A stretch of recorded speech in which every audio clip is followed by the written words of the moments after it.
New details about the so-called Affluenza teen and what he and his mother were doing on the run.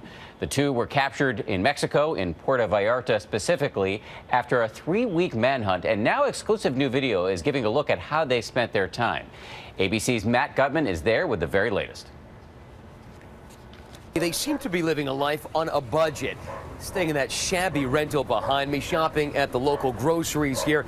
But what is so striking about that new video is how at ease the Couches seem to be with their new life as fugitives, unaware that just 2 hours after that video was shot, Mexican police would swoop down on them.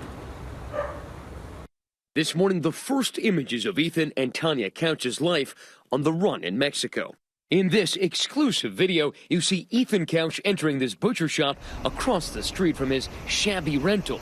The formerly blonde teen's hair dyed black, hat backwards. He seems at ease, breezily talking to the butcher, paying for chicken in pesos, and leaving with a little wave. 2 days earlier, his mother in that tank top tries to pay for food with U.S. dollars. She chats with the butcher, who won't take the greenbacks from the Texan. About 2 hours after this surveillance video Couch is shot Monday, he is arrested. You see him cuffed and escorted to a cruiser and then up close in police custody. After 11 days of the U.S. Marshal Service tracking down Ethan Couch, we can finally say he's in custody. Authorities say Couch and his mother planned to disappear shortly after this video, possibly showing Couch violating parole at a boozy party, went viral on Twitter. But before they left, they basically had a going away party, taking Tanya's truck to the border. Our understanding is that they did drive the truck down there. Investigators confirming to ABC News that Ethan and Tanya Couch used burner phones to elude detection. Investigators say they initially checked into this beachside resort, Los Tules, and there a worker spotted the duo and tipped off authorities.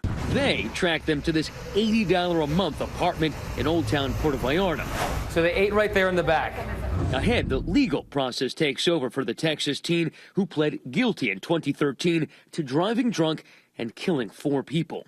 Couch was sentenced to probation after his legal team argued he suffered from affluenza, saying he was too spoiled to know right from wrong. Authorities also hoping to charge Couch's mother. We expect to charge her with hindering apprehension, and that is a 3rd-degree felony in Texas. It carries a range of punishment of 2 to 10 years in the penitentiary. I think she deserves to be incarcerated. Prosecutors could get their shot soon. Tanya Couch is expected to be deported back to the U.S. as early as tonight, could face a judge there. But Ethan Couch, well, we've learned just minutes ago that paperwork has been filed here to try to delay his deportation. No word on whether that has been successful. David.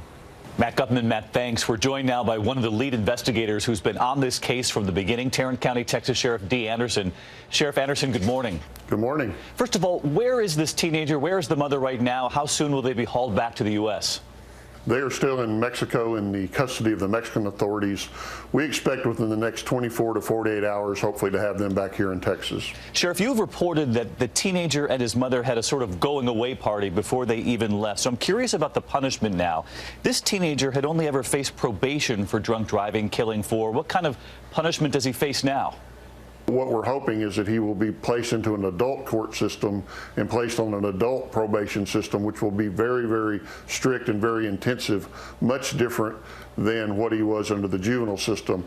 Probably the way it looks under the law, as messed up as it is he'll probably only be able to sentence him to 120 days actually in jail under the old case, but then he would be able to put him under very, very intense supervision on probation, much different than he was before. So the potential for 120 days for the teenager. In the meantime, the mom could face more jail time than the son? That's true. The case we're filing against her for assisting him and hindering an apprehension in Texas is a felony punishable by 2 to 10 years in the penitentiary. So she could conceivably do some actual prison time, and we certainly will push to have her prosecuted to the fullest extent of the law. You found them in Puerto Vallarta. What kind of message does this send to that community where 4 families are remembering their loved ones who were killed in that drunk driving accident? Yeah, I mean, it's just terrible for those families. They've all been victimized all over again. They just had to all spend Christmas without a loved one because of his irresponsible activities. And so I know from talking to some of the family members, they were very hopeful that we would catch him and bring him back to Texas and let him face justice, and such that it is. And I know they're very relieved that he's in custody and hopefully on their way back here to Texas soil. All right, Sheriff Anderson with us from Texas this morning. Sheriff, thanks so much. My pleasure.